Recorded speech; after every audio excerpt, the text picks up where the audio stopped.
Alright, people. Review of the week time. So, a lot to talk about, a lot to get into. I imagine that the bulk of this, and it probably will, genuinely probably will be the bulk of this, is mainly going to be around what happened last night. The card, what's next for Chisora and Joyce, what I think both guys should really do, which I think both guys should be probably the same, but let's wait and let's get into that a little bit more. Let's talk about the card itself. The card, if you look at it on BoxRec, you look at the results, every single fight went the distance, apart from one. Now, on a card like this, I genuinely wasn't envisioning as many fights going to points as there was. It was over still pretty early in the evening. I'll say early, it was over about 11:30, which is about normal. If you get loads of stoppages, you can get out of there by 10:30. There's some other cards Frank Warren's put on in the past. God almighty, which one was it? It might have been the first Magnificent Seven show he did. Was it that one? Or it was one with Nathan Heaney topping the bill. It might have been the first one. I swear to God, it was like well after midnight when that show ended. And that had knockouts on it. That I'd say for the guys in attendance, that was a hard ass watch. Because when a show certainly in the UK is going on past midnight, it's a hard. And obviously it's going to be pretty tricky with trains and stuff like that. Let's look at the card. Let's talk about some of the fights on there. Royston Barney Smith. I actually seen his fight. He had Ben Davison in his corner. Very athletic young man. Definitely think that he's talking about, titles and all that before the age of, I think, 22, 21 or thereabouts. Yeah, look, I think he looks good, but there's still a few things that I think Ben Davison's going to need to work on there. Raven Chapman got a 10-round UD last night. Another points decision win for Raven Chapman. It's not a bad thing. She's getting rounds, but only 2 stoppages in those wins. So the punching power, you could definitely, and look, punching power is not everything. Certainly not in female boxing at all. But, punching power is something. So let's see. But saying that, she's in the same division as Sky Nicholson. I don't think Sky Nicholson has she even ever stopped anybody. So the punching power is it's something that it doesn't hurt to have, but let's wait and see if she's able to get some more stoppages as she goes through the levels. Ryan Garner versus Archie Sharp. Well, I in a way, I got the fight I thought. In a way, because I thought Ryan Garner would stop Archie Sharp. He didn't.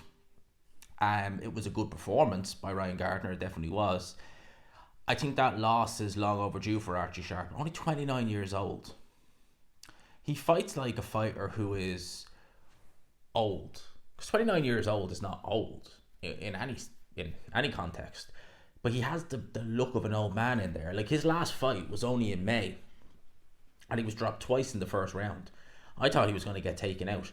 Now, he did look better in there. I suppose the activity definitely helped. But I thought Gardner would stop him. I did. But he won. That was the main thing. McCann versus Balute. I thought McCann would win this time around.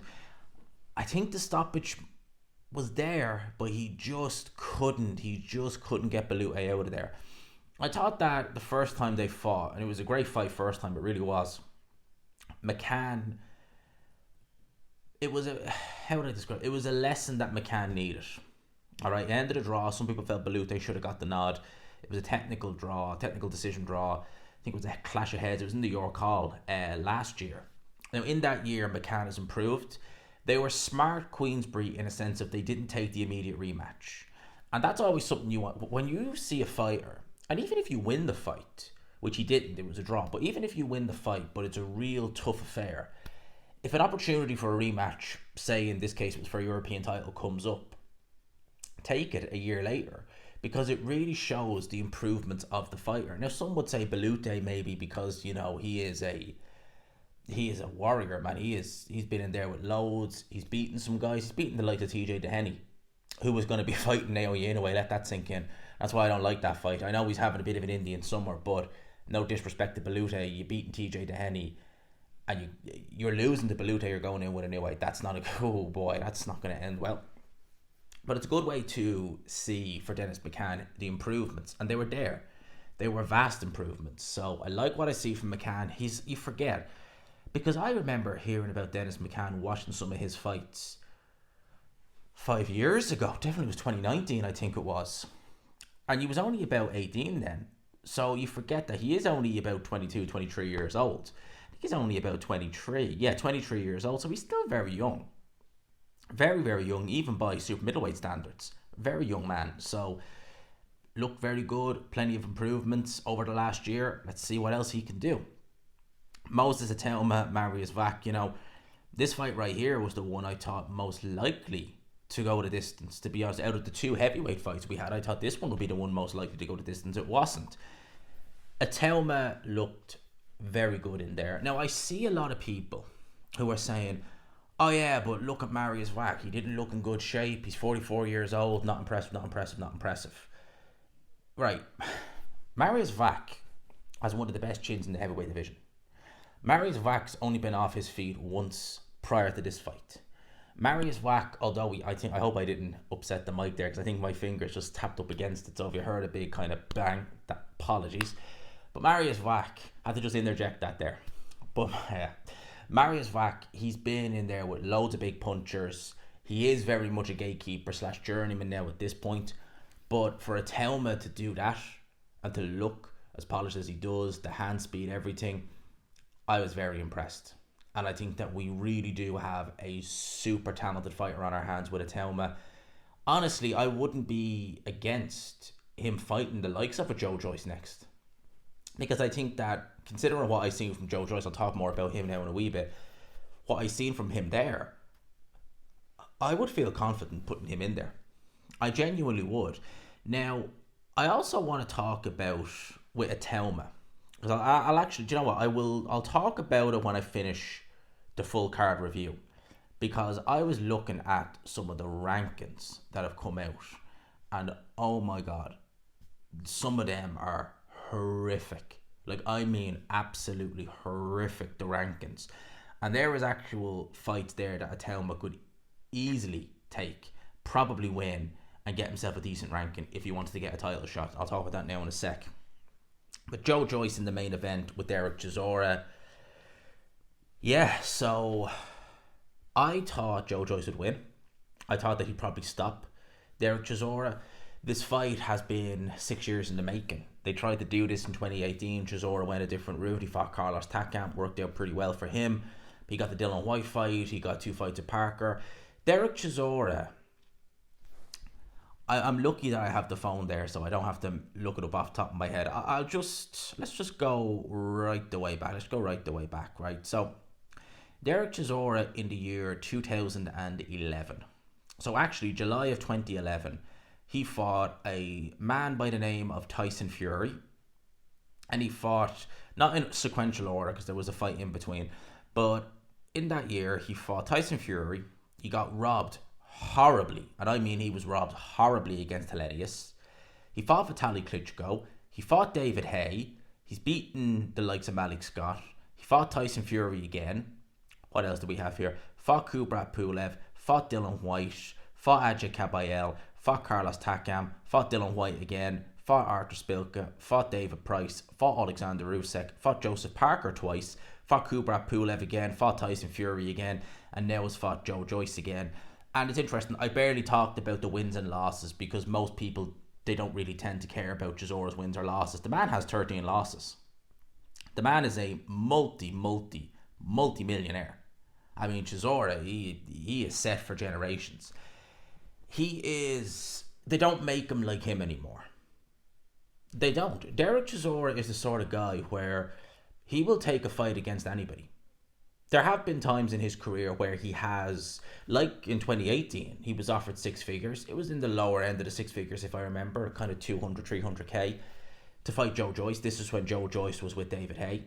He didn't do that. He fought Carlos Takam, which, that's Carlos Takam, who was still very useful. He was coming off the back of a win over Senad Gashi. I think he fought Senad Gashi prior to that. And then he obviously fought Anthony Joshua for the title. So he was still useful. So you'd look at that and you'd think that's Joe Joyce, who's a bit green, he's a bit stiff. Why don't you take that fight instead of fighting Carlos Takam? He beat Carlos Takam and it was a great fight. It really was. I think it might have actually been around about this time 6 years ago, if I'm not very much mistaken. Because today is the 28th, isn't it? Yeah, 28th of July. I think it actually might have been exactly around around about this time 6 years ago. He beats Carlos Takam and he goes on to, fight Dylan Whyte, David Price, Alexander Usyk, Joseph Parker. No one cares about the losses. He just fights them. He just goes in, he fights them. He gives them all tough fights. Ask Alexander Usyk, I'm sure he'll tell you that. And even in defeats, even when you think Chisora, because I did think he looked horrific against Washington last time out. I was thinking that was it. I was thinking, did he call it quits? So when they announced this fight, I was not happy in as much as I was thinking, oh God, Chisora's going to take a beating. You're only as good as your last fight. Yes, Joe Joyce's last performance prior to last night was against Cash Ali. It wasn't good. But I thought he still looked better than Chisora did. Boy, oh boy, I don't know what you do with Joe Joyce now at this stage. Because Chisora picked up those early rounds, looked pretty good doing it. He dropped Joe Joyce. Joe Joyce did come back into it, but the amount he was getting hit, the lack of head movement, the lack of any solid defense. It's not even the lack of head movement. Holding your hands up. It's all well and good to say, okay, well, I don't move my head. If you just hold your glove up, it will at least parry and block the shot. No. I'm just going to hold my head up, let him hit me with everything but the kitchen sink. They're all scoring shots, by the way. And, yeah, I don't know what you do with Joe Joyce. For Chisora, I would like this. I think that's a great way to go out. The O2 is a place where he's fought at so many times over the years. They love him in London. Of course they do. I'd love to see him go out like that. Going in there as the underdog, pulling the upset against someone like a Joe Joyce. That's brilliant. That is a brilliant thing to do. And I'd love to see him go out like that. With Joe Joyce, he's talked about carrying on. And look, as I said, I would say retire. But that's just my opinion. With Joe Joyce is his own man. He can do what he likes. But it is just mental, really, that this is a guy less than 2 years ago beat Joseph Parker in a really dominant performance. I was really impressed with Joe Joyce that night. He takes a fight against Zhang, and credit to him, he didn't need to. He decided he wanted to not sit on that mandatory and have easy fights, which he was well within his right to do. Having to fight against the likes of a Kubrat Pulev or a Robert Helenius, someone like that. He would have been well in his right to do it because there was no obligation to fight the next best contender. He didn't. He fought Zhang, and it backfired spectacularly. He got stopped on an eye injury in the first fight. I think it was a badly swollen eye or something like that. And then he was ironed out in the second fight, and against Cash Ali, he didn't look good, and I thought maybe that was just, a once off, coming back from all that, but clearly not. Clearly those fights have taken something serious out of Joe Joyce. And you got to figure, his age doesn't help. He is 38 years old. He fights in a way which, it's effective for him, fair enough, but he fights in a way where he's going to shift a lot of punishment. And God knows how much punishment he must take in the gym sometimes. So maybe it's catching up to him in that regard. For Joe Joyce, what I would say moving forward, if I was Frank Warren more so, I'd be saying here, stick him in there at Moses Itauma. I think Itauma would light him up. It would probably get Itauma a ranking. I would imagine it would probably get him a ranking. It would probably get him a ranking with maybe all the major sanctioning bodies, or certainly a few. Speaking of Itauma, obviously I talked about his fight, and I was thinking, okay, I was looking and I was like, right, what way are they what way are they going to do it? Are they going to, because he's obviously on about trying to break Mike Tyson's record and things like that. So I said, what I'd go and do is I'd have a look and just be like, right, what could we maybe do? Who are they going to put him in there with? Well, I went on to the WBA's rankings, and the WBA, Itauma is not ranked by the WBA at this minute in time, right? Their rankings are absolutely out of this world. I mean, they really are. Ivan Ditchko is 15. Jonathan Goodry, who is not a particularly good heavyweight. I've seen a few of his fights. He's nothing really to write home about. He's 34 years old as well.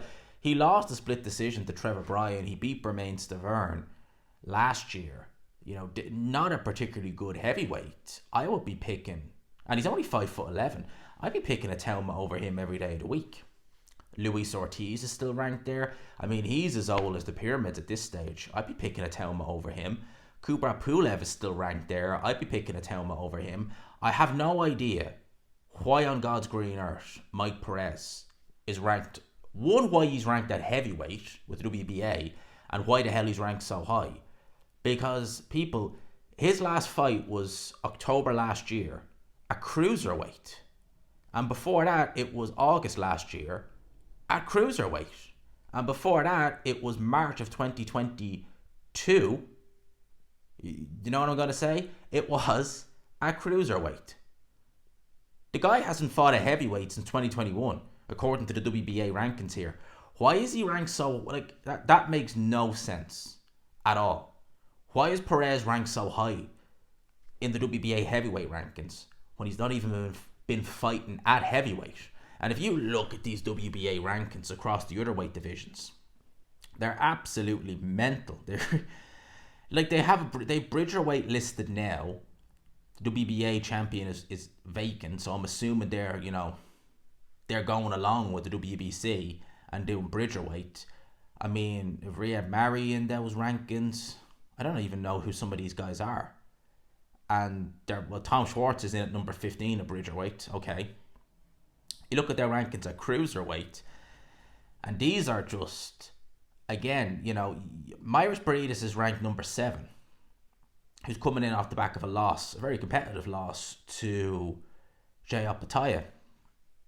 Joe Smith Jr. has never won a fight at cruiserweight, and he's ranked higher.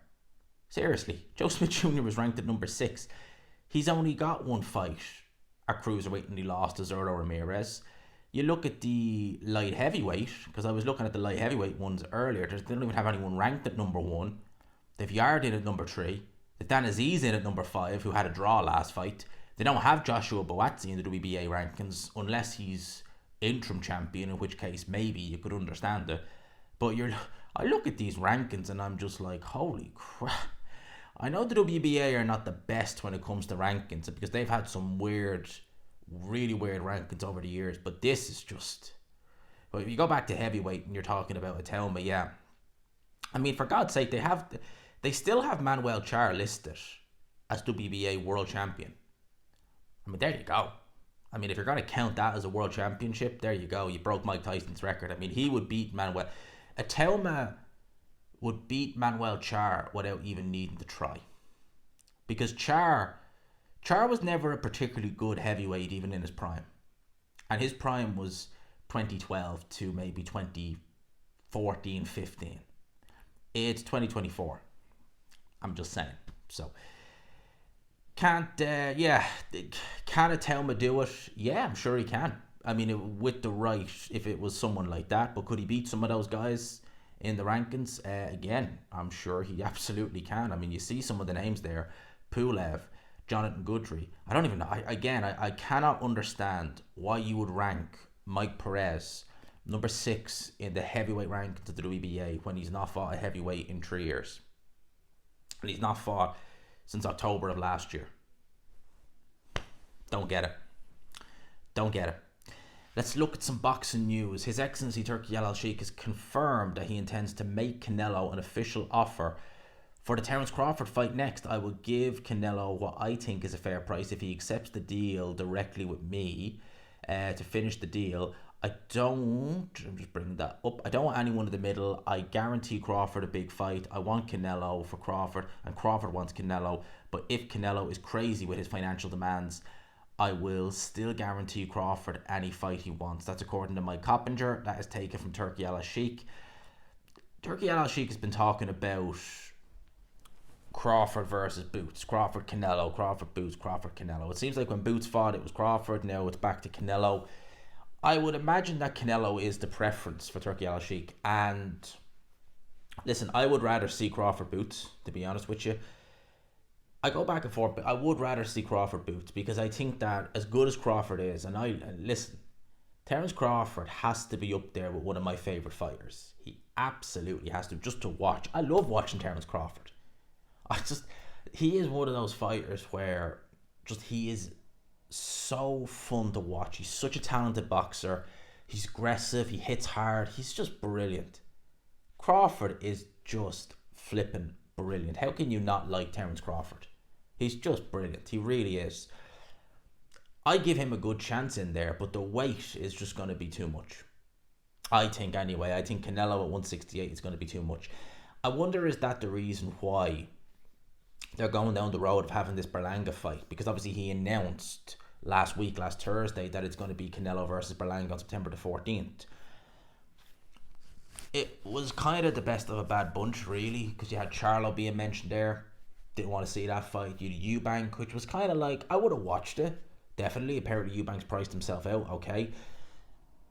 And he's probably going to fight on Sky Sports, on standard Sky Sports, for not even close to what he would have wanted. But, there's that. He's not going to get a Conor Benn fight anytime soon. Billy Joe Saunders, God knows what he's doing, if he'll ever come back. So, Eubank is proper out in the wilderness now. I mean, if you think about it like this, Liam Smith, who he beat about this time, well, it wasn't really this time last year, September last year, he's going to be out before, and he's on a bigger show. He's on a Saudi show. Like, it's just mental. It's just mental what Eubank, the way his career is just God almighty. But that would have been an interesting fight. I would have favoured Canelo, obviously, but it's just, different. But it wouldn't have done well in the US, I don't think. Whereas Puerto Rico versus Mexico, Mexican Independence Weekend, yeah, it's going to do well. It's going to do well. It's going to do better than Berlanga will do, because I don't see him doing well. I will point out, though, as well, Canelo is now no longer undisputed champion at 168 pounds. The IBF officially confirmed Canelo has been stripped of that title for fighting Edgar Berlanga instead of his overdue mandatory William Skull. I think you say that. Skull with a C. Canelo no longer undisputed. I'm sure if he wanted to, he can win that back.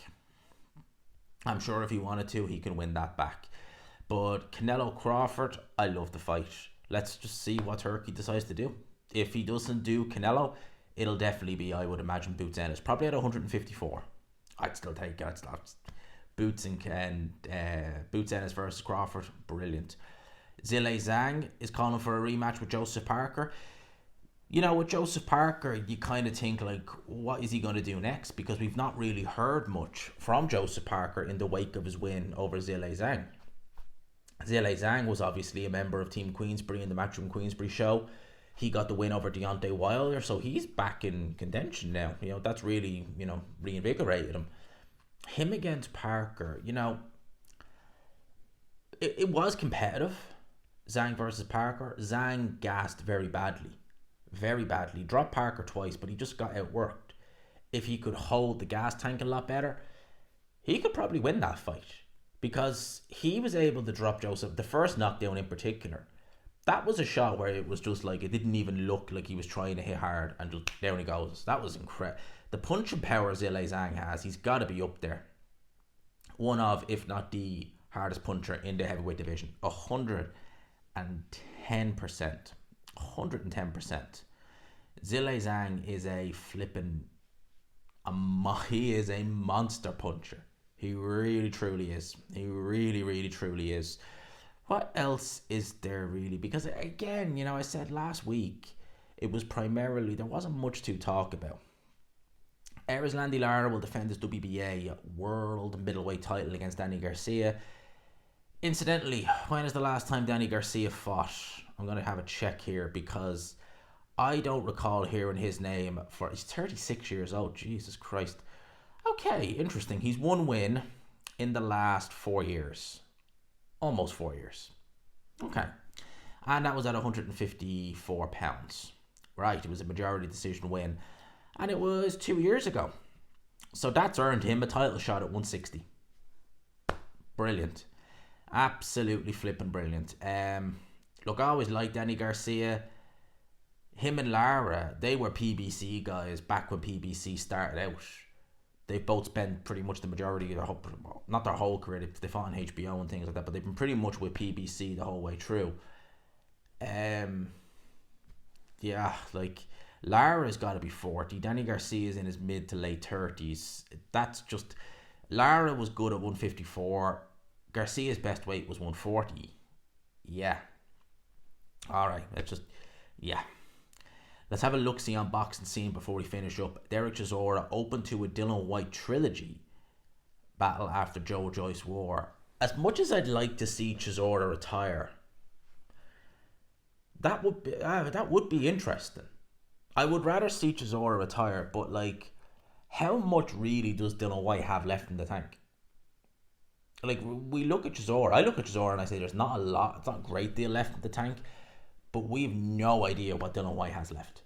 We literally have no idea what Dylan Whyte has left in the tank at all, because we genuinely don't, because we only got 3 rounds and he didn't look good in those 3 rounds, albeit I'm sure he only had a couple of weeks training for that fight against Christian Hammer that was over in Castlebar in County Mayo back at Paddy's weekend, so he was never going to look good, but he didn't look amazing against Jermaine Franklin. Didn't look good against him. And Franklin, to be fair, is not a bad fighter. He certainly isn't. What else do we have?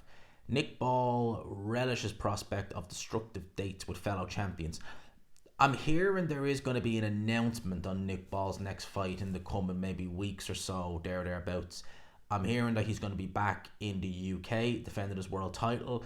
I seen, what's the guy's name? Jazza Dickens was kind of, that name was being thrown around. I really hope it's not Jazza Dickens. Now, Jazza Dickens fought for an IBO title last summer. Might have been about this time last year. Oh my God. One of the most chilling knockouts you'll see in the whole of last year.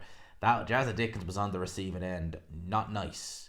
Not nice. I would be saying Jazza Dickens, please. You know, and against someone like Nicky Ball, that won't end well for Jazza Dickens. You know, Jazza Dickens fought Kid Galahad 3 years ago and he got obliterated by Kid Galahad. Kid Galahad got knocked out badly by Kiko Martinez in his next fight.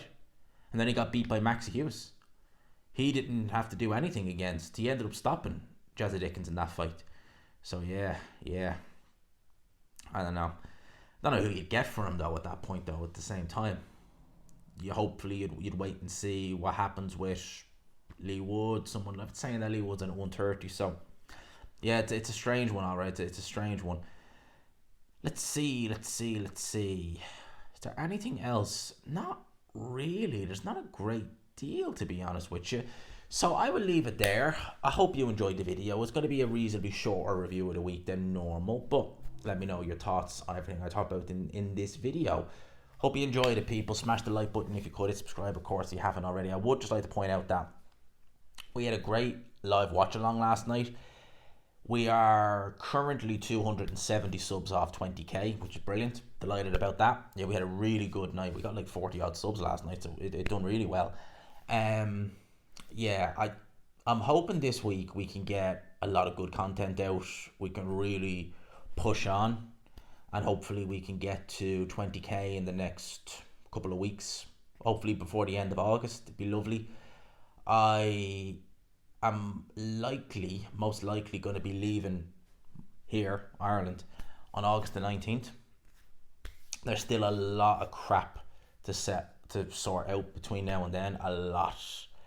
But I gave word that I'd be gone by then with a lot of things, so that's how it's going to be. So come then, there might be a little bit of a shortage of content. We'll have to wait and see how things go. So I'm just giving you all the heads up.